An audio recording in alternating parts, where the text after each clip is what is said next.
Ukraine Russia વચ્ચે વાતચીત શરૂ. બેલારુસ સરહદ પર બંને દેશ વચ્ચે વાતચીત શરૂ થઈ છે. વાતચીત પહેલા યુક્રેનના રાષ્ટ્રપતિનું નિવેદન કે રશિયા પોતાની સેના પરત બોલાવે, રશિયા સીઝ ફાયરની જાહેરાત કરે. જી હા, આ કહેવું છે.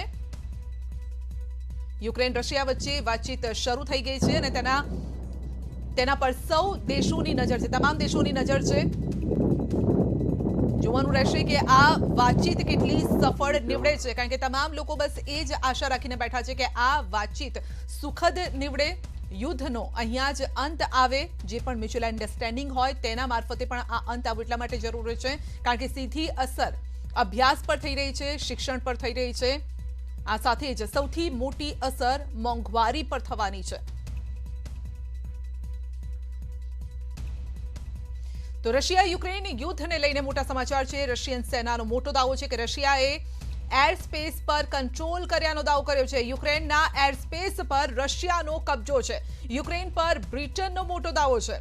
બ્રિટને યુક્રેનને હથિયાર આપવાનો દાવો કર્યો છે. યુક્રેનને તમામ મદદ કરવાનો પણ દાવો કર્યો છે. તો રશિયા પર સિંગાપોર એક્શનમાં છે અને રશિયા પર પ્રતિબંધ લગાવશે સિંગાપોર. તો યુક્રેને રશિયાના 5300 સૈનિકો માર્યાનો દાવો કર્યો છે અને રશિયાના 29 હેલિકોપ્ટર તોડી પાડ્યાનો દાવો કર્યો છે. રશિયાની 191 ટેન્ક તોડી પાડ્યાનો પણ દાવો કરવામાં આવ્યો છે. તો ભારતમાં યુક્રેનના રાજદૂતનું નિવેદન છે, યુદ્ધ રોકવા માટે પુતિન પર દબાણ કરે. સહયોગી દેશ યુક્રેનના રાજદૂત ઇગોર પોલિખાની સહયોગી દેશોને આ અપીલ છે કે યુદ્ધ રોકવા માટે દબાણ કરવામાં આવે. અન્ય દેશોએ પણ સાથે મળીને આ દબાણ કરવું જોઈએ તે પ્રકારની અપીલ કરવામાં આવી છે. યુક્રેન અંગે સંયુક્ત રાષ્ટ્ર સુરક્ષા પરિષદમાં ચર્ચા થશે. માનવ અધિકાર પરિષદમાં રિઝોલ્યુશન પાસ ચર્ચા કરવા માટે 29 સભ્યોની હા છે, 5 સભ્યોની ના છે. ચર્ચામાં મતદાન કરવા 13 સભ્યો ગેરહાજર રહ્યા. યુક્રેનના રાજદૂતે પરિષદમાં નિવેદન આપ્યું છે. યુદ્ધના કારણે યુક્રેનમાં 4 લાખથી પણ વધુ શરણાર્થીઓ થયા છે. જો યુદ્ધ ન રોકાયું તો આંકડો 70 લાખથી વધુ થઈ શકે છે. અમારા નાગરિકો મરી રહ્યા છે. 16 બાળકોના પણ મોત થયા છે. અનાથાલય અને બાળકોની સ્કૂલ પર હુમલા થઈ રહ્યા છે.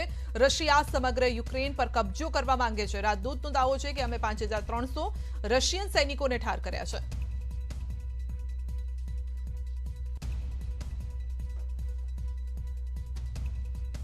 तो इस बारे में ज्यादा जानकारी लेंगे. हमारे सहयोगी शैलेंद्र हमारे साथ जुड़ चुके हैं. जी शैलेंद्र, एक और देखा जाए तो बातचीत शुरू हो चुकी है यूक्रेन और रशिया के बीच में. क्या लग रहा है इस बातचीत में किन किन मुद्दों पर चर्चा होगी और क्या कुछ निकलकर आ सकता है इस बातचीत में?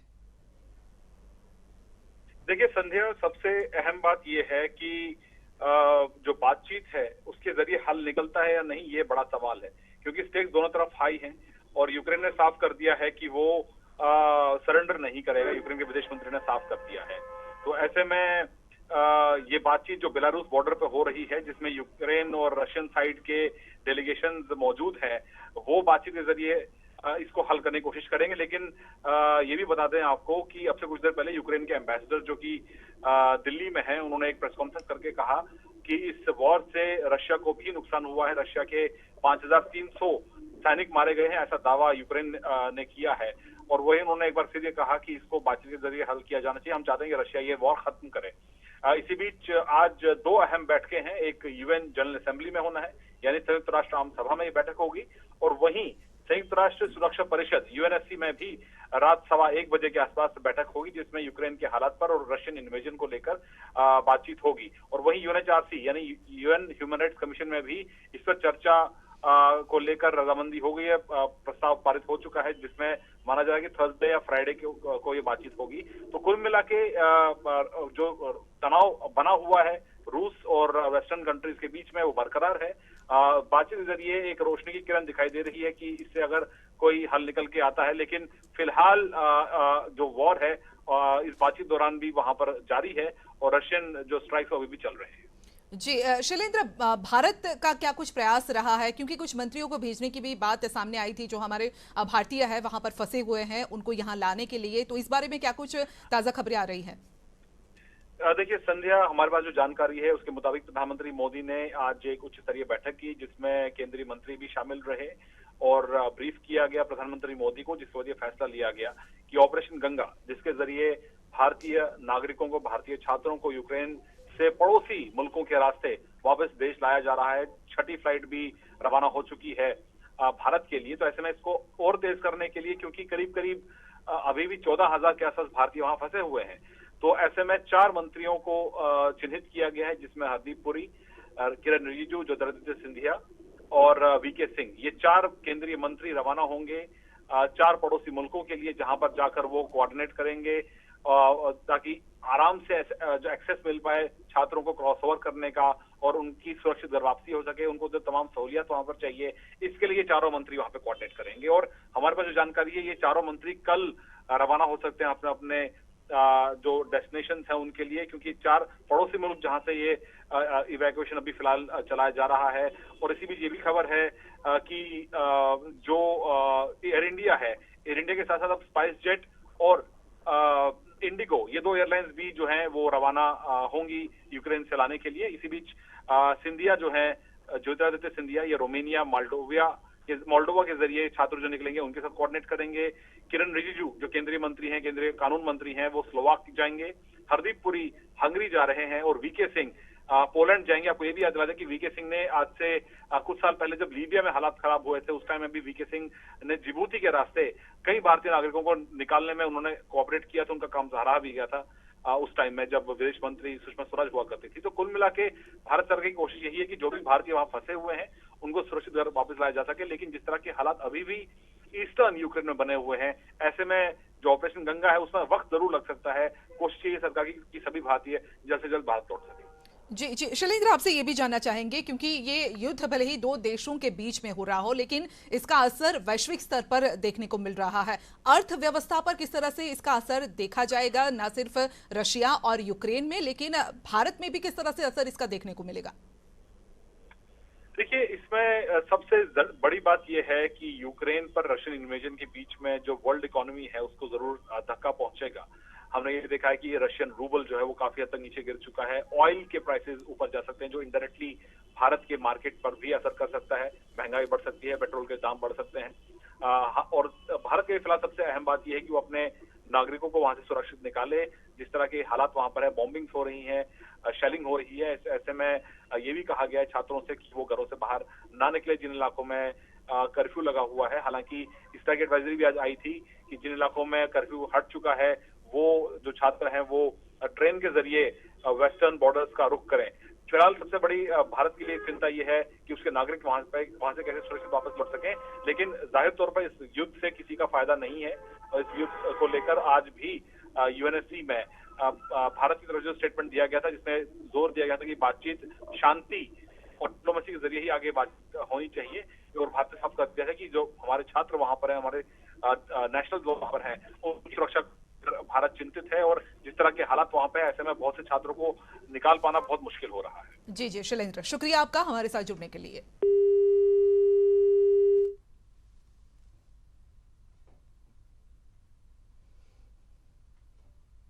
વાત રાજકોટની કરીએ તો ધોરાજી તાલુકા ખરીદ વેચાણ સંઘની ચૂંટણી અંતર્ગત ધોરાજી મામલતદાર કચેરીએ ઉમેદવારોએ ફોર્મ ભર્યા હતા અને જેમાં ભાજપના જયેશભાઈ રાદડિયાની પેનલ બિનહરીફ થાય તેવો આશાવાદ સેવાયો છે। ધોરાજી તાલુકા ખરીદ વેચાણ સંઘની જૂની પેનલના 5 વર્ષ પૂર્ણ થઈ રહ્યા છે અને જેથી નવી પ્રમુખ ઉપપ્રમુખ તથા અન્ય હોદ્દાઓની ચૂંટણી માટે ફોર્મ ભરાયા હતા। આગામી દિવસોમાં ધોરાજી તાલુકા ખરીદ વેચાણ સંઘની નવી બોડીને રચના કરવામાં આવશે। આજરોજ સહકારી ક્ષેત્રના માધ્યમથી હર હંમેશા તમામ સંસ્થાઓમાં જે રીતે જયેશભાઈ રાદડિયાના નેતૃત્વમાં અત્યારે સહકારી માળખાઓનું સંચાલન થઈ રહ્યું છે અને જે રીતે તમામ સંસ્થાઓ સહકારની ભાવનાથી આજે બિનહરીફ થઈ રહી છે, ત્યારે ધોરાજીની સહકારી ખરીદ વેચાણ સંઘના અમારા તમામ ઉમેદવારો આજે બિનહરીફ થશે એવો મને પૂરો વિશ્વાસ છે। પંચમહાલના ગોધરામાં જીબીએસ સિન્ડ્રોમના કેસ બાદ તંત્ર સતર્ક બન્યું છે. રાજ્ય કક્ષાના આરોગ્ય મંત્રી પ્રભાવિત વિસ્તારની મુલાકાતે હતા. નિમિષાબેન સુથારે દર્દીઓની પણ મુલાકાત લીધી. તેઓએ કહ્યું કે જો કેસમાં વધારો થશે તો ગોધરા સિવિલમાં સુવિધાની તૈયારી કરાઈ રહી છે. નિમિષાબેન સુથારે દર્દીઓને વડોદરા, એસએસજી અને ગોત્રીમાં સારવાર ઉપલબ્ધ હોવાની જાણકારી આપી છે. આરોગ્ય મંત્રીની મુલાકાત દરમિયાન જ વધુ એક કિશોર જીબીએસ સિન્ડ્રોમની વડોદરા સારવાર લઈ રહ્યો હોવાનું પણ સામે આવ્યું. ગોધરામાં અત્યાર સુધીમાં 15 જીબીએસ સિન્ડ્રોમના કેસ મળી આવ્યા છે અને જે પૈકી એક દર્દીનું મોત થયું છે. જે પણ શંકાસ્પદ દર્દીઓ હતા એને મુલાકાત લઈ શું લક્ષણો એમાં જોવા મળ્યા અને અમારી આરોગ્ય વિભાગની ટીમ સર્વેલન્સ કરીને શું કામગીરી કરી એ કામગીરી પણ અમે આજે નજરે જોઈ છે અને એના આધારે શું સારવાર કરવી એના પરિવારના લોકોને પણ સાંત્વના આપી છે. એમાંથી જે નાના બાળકો છે એ નાના બાળકોને પણ સાથે મુલાકાત કરી છે. આ એક દુર્લભ ઓટો ઇમ્યુન ડિસઓર્ડર છે અને મોટા ભાગે કોઈ પણ ઇન્ફેક્શન પછી જ આ રોગ વધવાની શક્યતાઓ વધતી હોય છે. બનાસકાંઠામાં વારંવાર સર્જાતા પાણીની સમસ્યાને લઈને પાલનપુરમાં વિરોધ નોંધવામાં આવ્યો છે. પાણીની માંગને લઈ અને પાલનપુરમાં 5 કિલોમીટરની મૌન રેલી યોજી વિરોધ કરવામાં આવ્યો છે. કોંગ્રેસના 6 ધારાસભ્ય આપના પ્રદેશ પ્રમુખ આ રેલીમાં જોડાયા. ધનિયાણા ચોકડીથી લઈ અને જિલ્લા કલેક્ટર કચેરી સુધી પોસ્ટર બેનર સાથે મૌન રેલી યોજાઈ હતી. જિલ્લામાં ઊંડા જઈ રહેલા ભૂગર્ભ જળને લઈ અને ખેતી કરવી મુશ્કેલ બનતા પાણીની સમસ્યા દૂર કરવા કોંગ્રેસ દ્વારા મૌન રેલી યોજવામાં આવી. કોરોના મહામારી વચ્ચે અનેક લોકોએ કોરોનાને માત આપી. ખાસ તો આયુર્વેદિક ઉપચાર થકી અનેક લોકોએ સારવાર મેળવી અને તેવામાં આજકાલ આદુ મિશ્રિત દેશી ગોળની માંગમાં વધારો થયો છે. તો જોઈએ કે તે બને છે કેવી રીતે.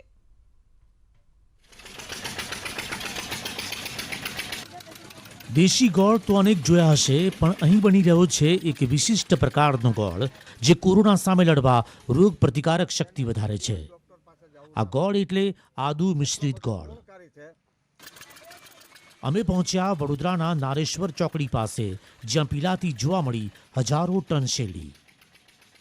ખેતરમાં ઉગતી શેરડીના પાકને રાબડા સુધી પહોંચાડી તેને યોગ્ય રીતે સાફ કરી વિપુલ પ્રમાણમાં રસ કઢાય છે.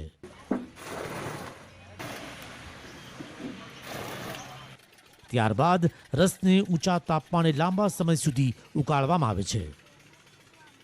શેરડીના રસનું ગોળમાં રૂપાંતર થાય ત્યાં સુધી ઉકાળ્યા બાદ તેને એક મોટા તાસમાં ઠારવામાં આવે છે, જેમાં આદુના રસનું મિશ્રણ કરાય છે. આ ગોળ છે અદરકવાળો ગોળ છે અને શિયાળાની સિઝનમાં જો લોકો આ ગોળ ખાય તો એને કોઈ દિવસ ડૉક્ટર પાસે જવું ના પડે. એટલો બધો ગુણકારી છે અને મારું તો એવું માનવું છે કે આ ગોળ જો લોકો ખાવા માંડી જાય અદરકવાળો આ કોરોનાની મહામારીમાં, તો એનાથી કોરોનાથી પણ આ ગોળ રક્ષણ આપશે. ઠેર ઠેર ઉત્પાદન થતા દવા વગરના દેશી ગોળ ખાવાવાળા વર્ગમાં ડિમાન્ડ વધી છે. અમૃતભાઈના કહેવા મુજબ 100 કિલો શેરડીમાંથી લગભગ 12 થી 13 કિલો દેશી ગોળ બને છે. કેમિકલ રહિત દેશી ગોળની બીજી એક ખૂબી એ છે કે શરીરના હાડકાના સાંધાઓમાં દુખાવો થતો નથી. બનતું દેખ્યું અને એમાં જોયું, પ્રોસેસ બધી દેખી કે એમાં કેમિકલ નથી અને હેલ્થ માટે સારો છે. એટલા માટે અમે અનેક વર્ષોથી અમે આ કેમિકલ વગરનો ગોળ જ ખરીદીએ છીએ. એકદમ હેલ્ધી વેમાં અને બનાવે છે અને બધાને એ જ અપીલ છે કે જેટલું થાય એટલું ઓર્ગેનિક ને હેલ્ધી ખાઓ, કેમ કે ગોળ જે આપણે જે ખાઈએ છીએ, જે ધોળો આવે છે, બધું પ્રોસેસીસ થઈને આવે છે અને હેલ્થ માટે બહુ જ ખરાબ છે. પૌષ્ટિક રીતે તૈયાર થતા ગોળની ખૂબી એ છે કે તેને બારેમાસ સાચવી શકાય છે. સ્વાદ સુગંધ અકબંધ રહેતા હોવાથી દેશી ગોળની ડિમાન્ડ વધી ગઈ છે. સમગ્ર રાજ્યમાં દેશી ગોળના રાવડાઓ થકી શ્રમિકોની રોજગારીમાં પણ વધારો થયો છે. સમીર શુક્લ, ન્યૂઝ 18 ગુજરાતી, નારેશ્વર, વડોદરા. બુલેટિનમાં આગળ વધીશું નાનકડા બ્રેક બાદ. તમે શહીદોના સ્મારક જોયા હશે, પાળિયાઓ જોયા હશે, ખાંભી જોઈ હશે, પરંતુ ક્યારે સાંભળ્યું છે કે ચકલીનું સ્મારક હોય, તે પણ શહીદ ચકલીનું? તો આવો આપને બતાવીએ ચકલીનું સ્મારક, જેની સાથે જોડાયેલો છે અમદાવાદનો નાતો.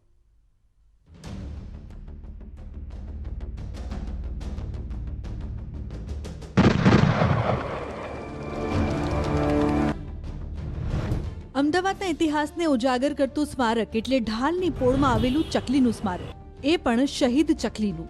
તમે નહીં માનો પણ આ વાત સત્ય છે. એક ચકલી જે પોલીસ ફાયરિંગમાં શહીદ થઈ હતી તેનું સ્મારક અમદાવાદના આસ્ટોડિયા વિસ્તારની ઢાળની પોળમાં બનેલું છે. તમને સવાલ એ થશે કે આ નાનકડી ચકલી કઈ રીતે શહીદ થઈ? પક્ષીઓ તો નાનકડા અવાજથી પણ ઉડી જતા હોય છે, તો ચકલીને ગોળી કેવી રીતે વાગી? ચાલો જાણીએ. સામે રશીદ ચોકમાંથી પોલીસના ટોળાએ સીધી ફાયરિંગ કરતા ચકલી અહીંયા ઉપર હતી તો ત્યાંથી અડી આ ગોળી સીધી કાયદ શરીર નાકે અથડાયેલી ને એ વખતે ચકલીનું મૃત્યુ થયેલું. ત્યારબાદ પોલીસ જતી રહી, ભાઈ અમે અહીંયા તપાસ કરી, ચકલી મરી ગયેલી હતી એટલે અમે એ ચકલીનું સ્મારક બનાવવા માટે અમે પબ્લિક ભેગી થઈ. અમદાવાદમાં 2 માર્ચ 1974માં વિદ્યાર્થીઓ દ્વારા નવનિર્માણનું આંદોલન કરવામાં આવ્યું હતું અને પરિસ્થિતિ ચિંતાજનક બની હતી. આંદોલનને કાબૂમાં લેવા માટે પોલીસ અને આંદોલનકારીઓ વચ્ચે અથડામણ પણ થઈ, જેમાં કેટલીક જગ્યાઓએ પોલીસે પરિસ્થિતિ કાબૂમાં લેવા ગોળીબાર કર્યો. આ ઘટનાના સાક્ષી બનેલા કેટલાક સ્થાનિકો આજે પણ પોળમાં મોજૂદ છે. ત્યારે આખરે જયેન્દ્ર પંડિત નામના સ્થાનિકે સાથે રહીને આ સ્મારક બંધાવ્યું, જેને આજે પણ પોળવાસીઓ યાદ કરે છે. વર્લ્ડ ન્યૂઝ બનેલા ને એ પછી અમે ચકલીનું સ્મારક અહીંયા આગળ એને નીચે દાટી દેવામાં આવી, તેની ઉપર અમે ચકલીનું સ્મારક બનાવ્યું, કાંબી બનાવી ને એની આ તકતી અમે ચોંટાડેલી. ત્યારથી આ દર વર્ષે દરેક મીડિયાવાળા રિપોર્ટ લેવા આવે છે. એક તરફ ચકલીઓની સંખ્યા ઘટી રહી છે, કદાચ ચકલી નામશેષ જ થઈ ગઈ છે, ત્યારે અમદાવાદીઓએ બનાવેલું આ ચકલીનું સ્મારક જીવદયાની લાગણી દર્શાવે છે. આ ચકલીનું સ્મારક પુરાવો છે કે એક અબોલ જીવના જીવનની પણ કેટલી કિંમત હોય છે. અત્યારે બસ ચકલીઓને એટલી સાચવવી જોઈએ કે ભવિષ્યની પેઢીને આવા સ્મારકો જોઈને સંતોષ ન માનવો પડે. દીપિકા ખુમાણ, ન્યૂઝ 18 ગુજરાતી, અમદાવાદ. અત્યારના આધુનિક સમયમાં પણ અમદાવાદની જૂની પોળો પોતાની અલગ ઓળખ ધરાવે છે. જો તમે આજે પણ ઢાળની પોળમાં ફરવા જશો તો ત્યાં તમને કલરફુલ ઘર, સ્વચ્છ અને સુઘડ જગ્યા જોવા મળશે.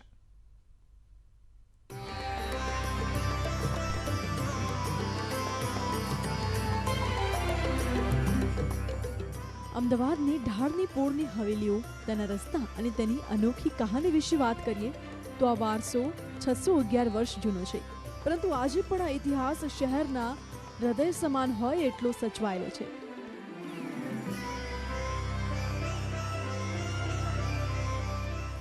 સોશિયલ આર્કિટેક્ટ અને આર્ટિસ્ટની મદદથી પોળમાં 100 સ્ક્વેર મીટરની જગ્યાનું પૂર્ણોદ્વાર થયું અને પછી આ પોળની કાયાપલટ થઈ.